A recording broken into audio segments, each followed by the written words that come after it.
Now, the government have a tricky dilemma at the moment because although they clearly adore our brave and heroic firefighters, nurses and police, they are also very aware that it's very important at the moment that none of the bastards are paid any money.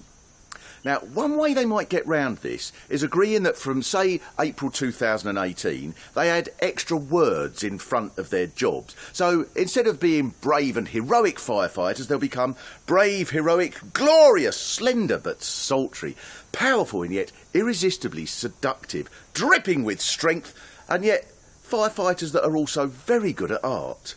It's also possible that the Democratic Unionist Party will use their position to impose their ideas on a pay policy. So, for example, firefighters will get a rise, but only if they agree that on the way to saving a cat from a tree, they drive in formation through a Catholic area, banging drums and singing, "If the cat was a Fenian, it can fall and break its neck." And instead of letting people know they're coming with a siren, the firefighters all have to stand on a ladder playing a flute. This could be one of the many advantages of having a government that relies on support from fruit-bat Presbyterian creationists. For example, the NHS could save millions if instead of operations, patients dealt with issues such as gallstones by accepting Jesus into their hearts. And the education budget would be so much less if history teachers didn't have to go through stuff about Vikings or ancient Rome, but just said none of these things happened because the earth was only created in 1584. One solution could be for the police to raise money by crowdfunding. So you put your crime on the internet, and if you can raise 300 quid, then the police will catch the burglar for you. If you can raise like 900 quid, then they'll frame them as a member of ISIS. And in that way, we can modernise the police on a sound economic basis.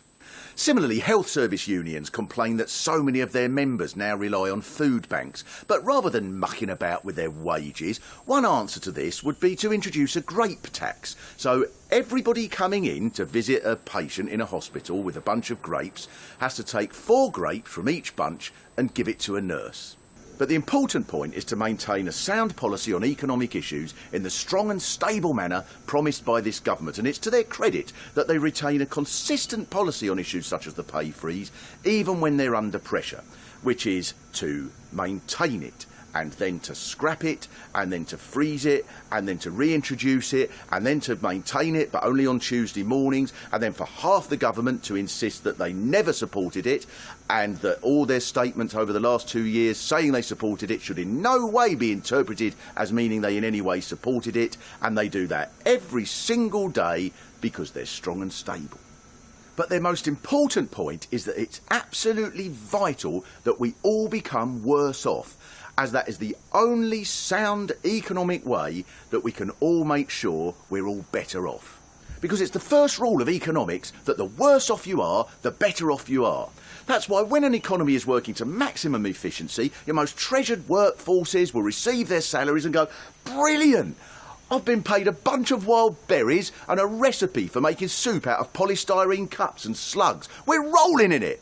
But luckily, even in the age of austerity, those in the direst need have been protected. So that's why corporation tax has been cut to its lowest level and income tax at the top rate was reduced, and the richest 1% have got better and better off in the biggest rise in inequality for 40 years. And while salaries in meaningless jobs such as teaching have gone down, it's a sign of our community spirit that even those people have not complained about chipping in to help out those in the most need, such as Richard Branson.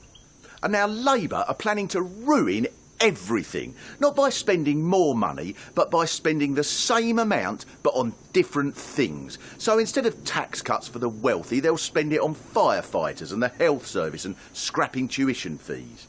Conservatives like to explain the economy as if it's a household. So to make this simple, it's like a family saying, "Right, from now on, we're not going to spend thousands of pounds a week on Dad's high-class prostitutes and cocaine habit. From now on, we're going to use that money to buy vegetables and get the toilet fixed." To which the only rational response is, "And where's the money for that going to come from? Magic money tree?"